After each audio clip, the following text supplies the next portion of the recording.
All right, what's up, guys? This is going to be our first UFC pay-per-view breakdown.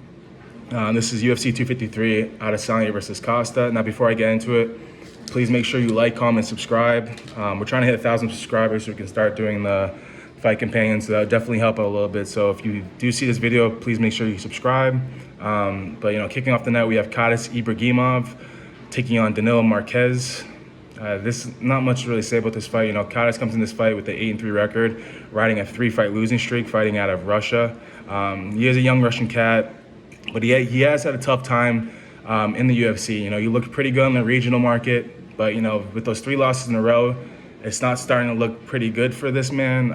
I do think he's a well-rounded fighter, but I don't think he's really deserving of that -170 favorite.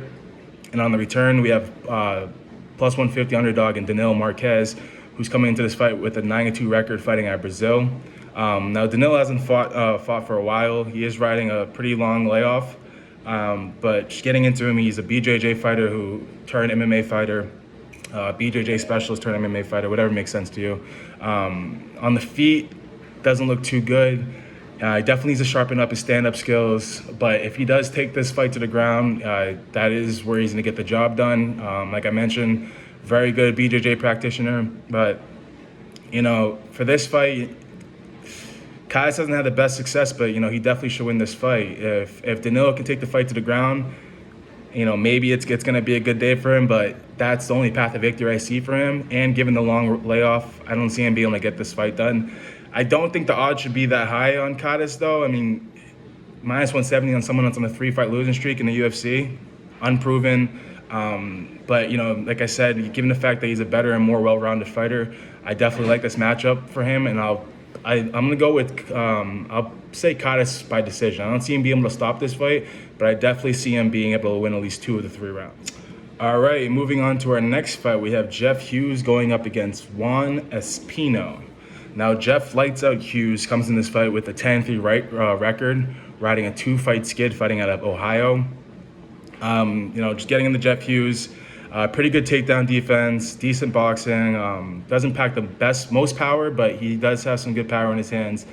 My only problem with him is he has very little volume on the feet, and when he does go for his striking, he does look very hesitant to throw, given the fact that he's always kind of worried about what his opponent's going to come at him. So he doesn't really seem to implement his game plan too much. And if you're looking back on his last fights, he tends not to show up when he's supposed to win the fight. So I definitely can't put my money on him, and it kind of makes sense coming into this one because Hughes comes in this fight a heavy underdog at plus 235.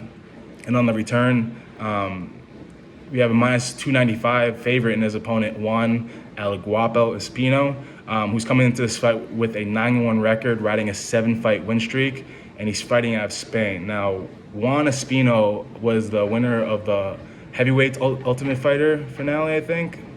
Yeah, I'm pretty sure he was the winner of the heavyweights. He's a legit grappler. But after he won the Ultimate Fighter, we haven't heard from him since. He has had some injuries that kind of sidelined him. If correct me if I'm wrong, but I'm pretty sure he had some hand injuries that kind of kept him from competing over this time. He's I think he's approaching 40 years, maybe 39 years old. But, given the fact that he's a grappler, I wouldn't really take that too much into account here. Just getting into his grappling skills, he's very, very good grappler. Not the most ferocious on the ground. In terms of ground and pound, he's not throwing like these most devastating blows, but he has great control on top. And, he does have a little power in his hands, but you see it most often on the feet. And given the fact that he doesn't want this fight on the feet, when that power doesn't really translate to the bottom, he's more of a position over like submission, ground and pound type of guy. Given the long layoff, I'm still gonna have to go with Juan Espino here. I don't think he's deserving of -300, but I've been listening to a lot of his interviews leading up to the fight, and a lot of them he's saying, hey, like, I want to make sure I'm fighting a lot, given the fact that he's had some time off, so he wants to make up for that time. So given the fact that, he's coming in this motivated and he's ready to fight, I definitely think Espino is coming into this fight and he's going to be able to take this one. But I would like him, if he doesn't get the fight to the ground, it's probably going to look pretty messy. But I'm going to back the good wrestler in this one. I'm always going to back my wrestlers. So I'm going to take Juan Espino. I don't think he gets inside the distance, but actually, I'm going to go with Juan Espino by, let's say, second round submission. Could go with decision, but I'm going to go with submission. I wouldn't bet on it, but we'll go with Juan Espino second round submission. All right, so for our next fight, we have William Knight making his UFC debut against Stipe's boy, I believe, Alexa Camur. So let's just get right into it. William Nightmare Knight, comes into this fight with an 8-1 record, fighting out of Connecticut. Now, you guys already know the deal with William Knight. Extremely strong, extremely powerful. Tends to get himself in some pretty bad positions, but he always muscles out of them. I'm not really sure what the deal is with that, but this guy has some freakishly strong strength, and he just always seems to get it done. And given the fact that he has been a underdog in every single one of his UFC related matchups, I know Dana White Contender Series isn't UFC yet, but it's related to UFC. So he's been, in that plus money every single fight, and he's come in every single one of them so far. There's only been 2. This will be the 3rd one. But he comes in this fight plus 150 underdog, plus 155. And on the return, minus 180 favorite, his opponent, Alexa Camur, comes in this fight with a perfect 6-0 record, fighting out of Iowa. Now, for Alexa Camur, I thought he looked beautiful in the Contender Series, right? He can wrestle, he can box, he can kick, has spinning kicks. But I still think he's very green of a prospect. I think he's getting that push because he's Stipe's boy and not because he's actually that skilled. Now, when I watched him against Justin Ledet, I started to see that. Some people were impressed by his performance, but I don't even think Ledet's UFC caliber skill. I don't think he should be in the UFC at all. Maybe Bellator, maybe he can work his way up and then kind of show he's ready, but I don't think he's ready for the UFC. And he looked good. Alexa Camur looked good in the first round, but then he looked like a complete shell of himself in the second and third round, right? Everything was slow and labored. He was huffing and puffing. I don't think this is a good matchup for him whatsoever. William Knight, we've seen he has the muscle endurance, he has the cardio, and he tends to win in those later rounds if he doesn't get it done in the first, right? If William Knight goes out there and then makes it a dogfight in the first round, I think that's where he thrives, right? If he gets in the clinch, tires out Alexa Camur, and then makes those punches slow and labor, those kicks, everything you can see from a mile once he's tired. Once Alexa's tired, it's pretty much over from there. And William Knight is a guy who we've seen who, he may get tired, but he's still throwing the same output. He's still throwing the same power in all his strikes. So, if Alexa can't get this done early, I think William Knight is able to either knock him out or win in the later rounds. I definitely don't see this going into the cards. If it does go to cards, it's going to be a little sloppy. But William Knight in this matchup, I think it should be more of a pick-em. I definitely don't think Alexis Camur deserves that minus 180 shot. We have seen some money coming on William Knight, and I think people are starting to see exactly what I see. William Knight thrives in these dog spots, so if I'm gonna bet this fight, I'm definitely gonna bet William Knight. But this is definitely gonna be a step up in competition. But time and time again, we've seen William Knight take out these undefeated prospects who have yet to face any kind of tough challenge. Now, William Knight he does have one loss, right? But it was against Stefan Nchukwi, who we just saw decapitate someone on the Contender Series. And if you go back and look at that fight, it was actually a controversial stoppage. I don't think William Knight was even knocked out, and people were like, William Knight's chinny. If you think William Knight's chinny, you haven't watched any of his fights. This guy is always leaving his head up. He's getting clipped, but he doesn't go out. Now, like I just mentioned, I'm gonna give it William Knight this fight. At plus 155, the value is definitely on him, and even William Knight by the stoppage, you want to get even more plus money. I would definitely throw some money on that, but for my prediction, like I already mentioned, I'm gonna go with William Knight by second round stoppage. In our next fight, we have Shane Young going up against Ludovic Klein. Butchered that name, but it's okay. Shane Sugar Young comes in this fight with a 13-4 record, fighting out of Auckland, New Zealand. If you guys haven't noticed yet, this is definitely going to be a city kickboxing showcase here. Shane Young's coming out of city kickboxing. Very well-rounded fighter. He likes to keep the fight on the feet. Good footwork, good feints, good accuracy. Just overall, he's a pretty legit fighter. Young comes in this fight the favorite at minus 200. And on the return, we have plus 170 for Ludovic Klein, who comes into this fight with a 16-2 record, fighting. Yeah, he's currently riding a 7-fight win streak, actually. He's fighting out of Slovakia. Now, Klein, if you go back and watch his film, nasty striker. He's a southpaw. He's nasty kicks, roundhouse, leg kicks. Very aggressive in terms of his output. Loves to throw combos. Power in his hands. I mean, what can you say about this guy? You know, this guy is just a legit fighter. Same as Shane Young. But I definitely think the bookies got this one wrong. I don't think Shane Young is a minus 200 favorite. So I think I'm at the back the dog here. You know, given the fact that he's a plus 170, the value is definitely on him.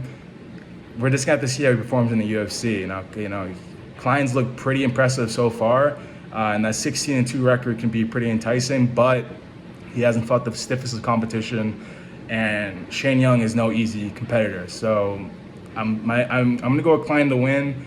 From a betting standpoint, I'm not even gonna touch this fight, but the value is definitely on Klein. So if you want to take a shot at the dog, I would go for it. But if any of the city kickboxing people are gonna lose this card, I'm gonna have to go with Shane Young in this one. I definitely love Klein in this matchup. He's looked good so far, so I'm gonna go with Klein by decision. Moving into our next fight, we have the Clown Showcase fight of the week. We have Jake Matthews taking on Diego Sanchez. You guys already know how this one's gonna go down. If it goes down the way it's supposed to go down, unlike Diego Sanchez's last couple of fights, we've had the DQ. You guys know how that one happened. That was pretty bad.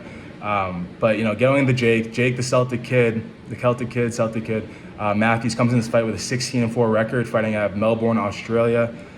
You guys know the deal with him. Well-rounded submission artist. His ground and pound is nasty. His ground control is nasty. His takedowns are nasty.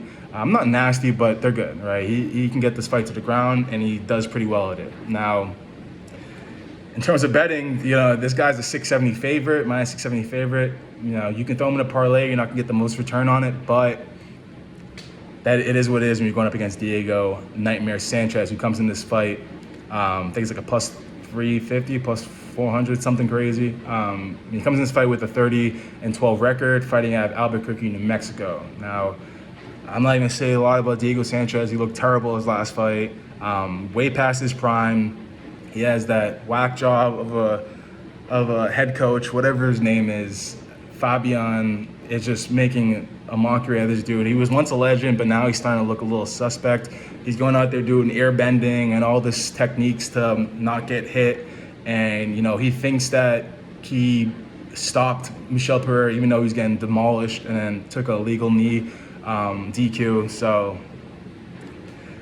for my prediction for this fight, I think Jake Matthews by decapitation. If you're going to bet it, I would definitely go with Jake Matthews inside the distance. You know, Diego Sanchez has looked durable over his past couple of fights, even though he's very weathered.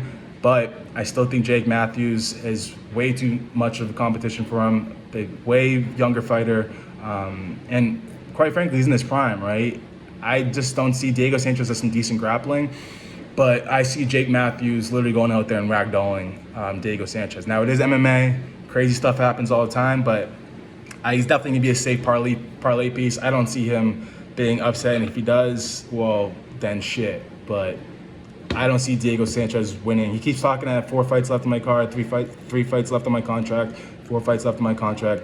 Those are going to be 4 losses. Unless they give him some absolute squid, those are going to be 4 losses straight in a row, and he's going to retire into the sunset, just like BJ Penn. So I think he should stop, but if he's going to keep going, I'm going to keep betting against him. But for this fight, Jake Matthews by decapitation. Not inside the distance. I just think Jake Matthews just demolishes this dude, and it's just going to be nasty. So there it is. And for our next fight, for our City Kickboxing Showcase, we have Brad Riddell taking on Alexa Da Silva.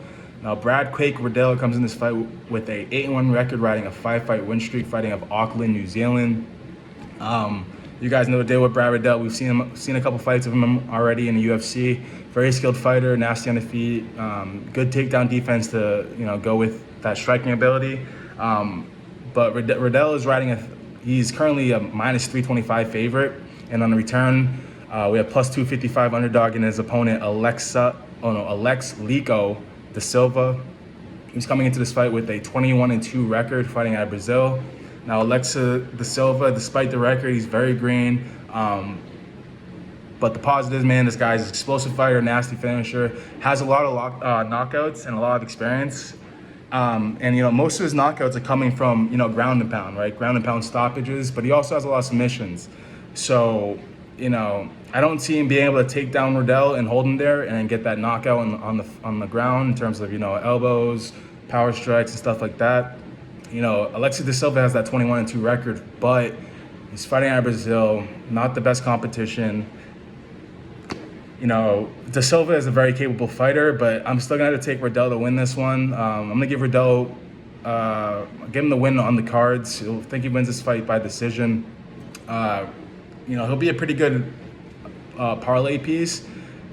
The only thing, I'm a little worried about it because 21-2 record. I know a lot of people don't pay attention to records, but I happen to. I like to look at the records a lot, but I also take into account the people they face. Now this record looks pretty good, 21-2, and he's going up against Brad Riddell, who's only has 9 fights versus 23 fights. But I think Riddell has faced a much different competition, and I think Alexis De Silva is just here to kind of pad the record of Riddell, if that makes sense. Make it better if he faced some better opponents. Because I know you look at that record, it's a little flashy, he beat a 21-2 opponent. But don't get me wrong, Silva's a very capable fighter. But I definitely I'm going to go with Riddell to take this one via decision. All right, moving on to our next fight, we have Hakeem Dawodu taking on Zubaira Tukhugov. Pretty sure I said that wrong, but I say all the names wrong. So Hakeem Dawodu comes in this fight with an 11-1-1 record, riding a 4-fight win streak, fighting out of Canada.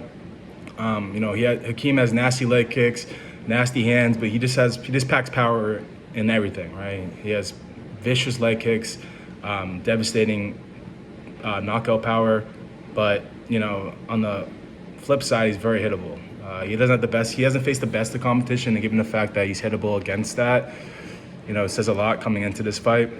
But this fight is a pick'em, so I guess it shows in the odds. Both fighters closing in at -110 range. Now for Zubaira, the Warrior Tukhugov, he comes in this fight with a 19-4 record, 19-4-1 record actually, fighting out of Russia. Now, same thing. Zubaira has powerful hands. He's coming off that vicious KO over I think it was Kevin Aguilar.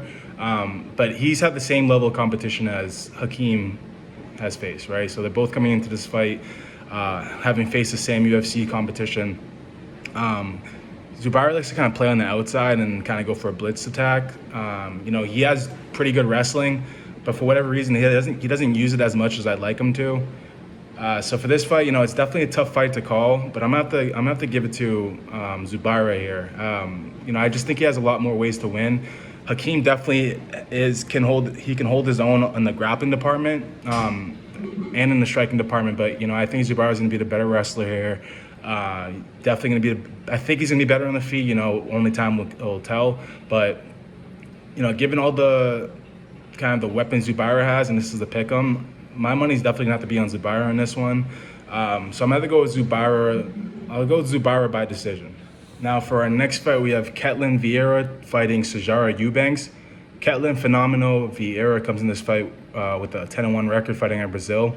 She's just coming off that loss to Aldana, who's no slouch, to say the least. She's getting ready to fight Holly Holm, and inevitably she might fight for the championship after she fights Holm, depending on how that goes. Holm is a pretty skilled competitor, but I kind of edged Aldana in that, but we'll look into it when we get there. Going on to Viera, very talented, good striking, good BJJ. She's a very well-rounded fighter. Now for Ketlin, she's going to be the slight favorite in this fight, coming in at -170. And on the return, we have +155 in Sijara Sarge Eubanks, who comes in this fight with a 6-4 record, fighting out of Maryland. Now we're just seeing Sarge come off I'm not sure what the odds were, but she was pretty heavy underdog. But she took over that fight. She looked pretty good in that fight against Julia Avila. I think Julia Avila really dropped the ball there. She kind of showed that she doesn't have wrestling, whereas Ketlin does have that wrestling. She does have that ground game. And she's just not going to go down like a sack of potatoes whenever Sijara kind of goes for a takedown. Now, Sijara's going to be outmatched on the feet. She has decent power in her hands. She can definitely end the fight. She's very durable, and as we've seen in her last fight, she has some good grappling, but I just think Viera is going to be the better round fighter just everywhere. Overall, she's going to be the better fighter. Now, minus 170, I think the line's kind of accurate. Maybe minus 150, the lowest for Ketlin. But, Shajara is making a quick turnaround. It's going to be like her third or second weight cut in a very short time frame. And given the fact that she's had some trouble in the past making weight, and she's doing it so frequently and often, I think it's going to take its toll on her eventually. And I faded Shajara in her last 2 fights.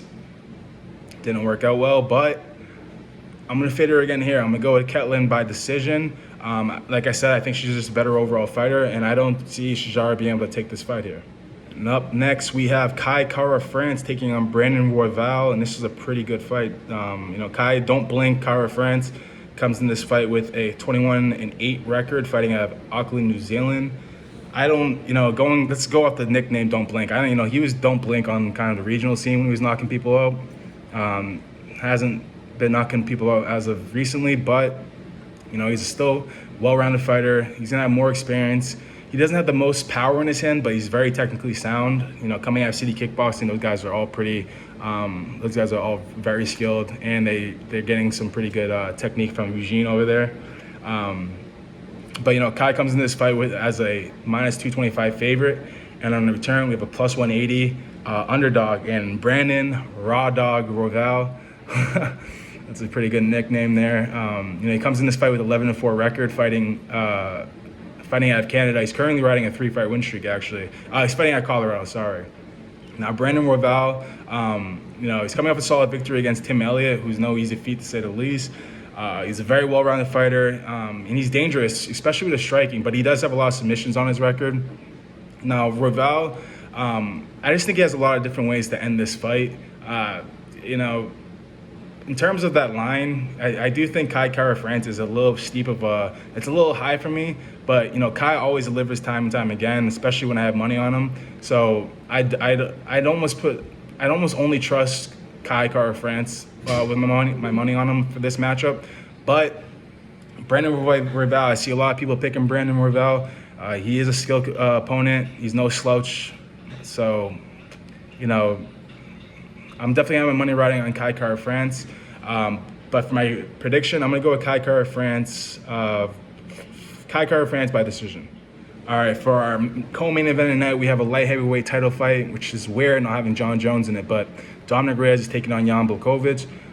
So Dominic the Devastator Reyes comes in this fight with a 12-1 record, fighting out of California. Now, just getting to Dom, he thinks the title is his right now. He's calling himself the uncrowned champ. He thinks he beat John Jones, which I also think he beat John Jones last, but I had money on John Jones, so it's not really biased, as you can see. He wants to prove. He's coming into this fight very motivated. He wants to prove that he's a champion. Getting into his skills, he has great takedown defense, great pressure, great footwork, and with that kickboxing background, he has good hands and good kicks. Even doing going back to John Jones, doing that 5 rounds with John Jones, I definitely think it's going to help him coming into this fight. He's going to know how to, hang in those later rounds, but also he's going to know how to be able to handle the opponent the right way. And given the fact that he's coming out Elevation Fight Team, I definitely like him in this matchup. That kind of speaks in the odds. Dom's a minus 260 favorite. On the return, we have plus 205 in Jan Blachowicz. He comes in this fight with a 26-8 record, riding a 3-fight win streak, fighting out of Poland. Now, Jan has sneaky good grappling, and everyone likes to speak on this Polish power, this legendary Polish power. But we have to keep in mind, those last 3 people, it's very questionable. Definitely questionable on a UFC scale. He knocked out Luke Rockhold, who is, I just pretty much glass at this point, right? You see him wanting to make a comeback. All the fans are like, no, please don't. But he knocked out Luke Rockhold, which was a big upset. Everyone thought that, I know a few people riding Jan, but a lot of people thought Rockhold was going to win. But he came in and knocked him out. Then he fought Jacare, who, for whatever reason, made he went up in weight for light heavyweight, and we saw that he's not able to hang with the light heavyweights, especially in the grappling department. And everyone's kind of like, oh, Jan has this crazy grappling. But, he wasn't able to hang with Jan. Jan was able to beat him. And then he went back down the middleweight. And now we have Corey Anderson, who, I like to put an asterisk next to it because Corey Anderson knocked out Johnny Walker, and like I mentioned time and time again, these wrestlers who get a knockout start to fall in love with their hands, and then they fall victim to it. So I think if Corey stuck to the game plan, overtime Anderson, went out there and tried grappling, getting into those later rounds, and then kind of finish them from there, I think that Corey Anderson would have fared well, but for whatever reason, he didn't do that. He got knocked out by this legendary Polish power, so that's how it turned out.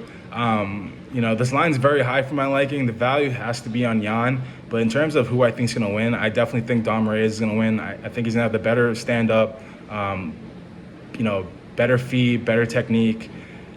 I think, if you don't want to pick a winner here, I would definitely pick the over. And I don't know if the over is going to be 1.5 rounds or whatever it may be. If it's 2.5, it should be 2.5. It should be 2.5 rounds. So I'll definitely pick the over, but I'm going to look at that over 1.5. I'm going to look for the over 1.5 or even the over 1 round. If it's like minus 200, I'm going to bet it. But, I still have to look into that. But for this fight, you got to go with Dom Reyes to win. Whether I'm going to bet it, I'm not sure. Maybe a parlay piece. But, I just think Jan hasn't faced the stiffest competition leading up to this. And we've seen how Dom has done against the quote-unquote GOAT of the UFC. So I'm going to have to go with Dom to take this win. Oh, I didn't give a prediction. So Dom via... Let's go with Dom by this. All right, we finally made it. We're at the main event of UFC 253, Israel Adesanya versus Paulo Costa. Now, Israel, the last style bender, comes into this fight with a 19-0 record, fighting out of Auckland, New Zealand. Obviously, same deal here. That city kickboxing lifestyle there, city kickboxing showcase. You know what the drill is. So, Izzy, everyone knows the deal with this fight. We have MMA fighter, overall kickboxer, fighting a brute brick shithouse with tons of power, juiced up, whatever you want to say he is. But Izzy has, very athletic, good angles, good footwork, good hands, good kicks, unreal accuracy, and he has some pretty good takedown defense, which makes sense because that's where most people want to get the fight when it comes to him. They think they're going to get the fight to the ground, but when they get in there, they realize it's a lot more taxing than, just looking at it. Everyone likes to think he's a big skinny boy, skinny clown, Adesanya. They find out when they get in there. Now, he comes into this fight a minus 160 favorite, but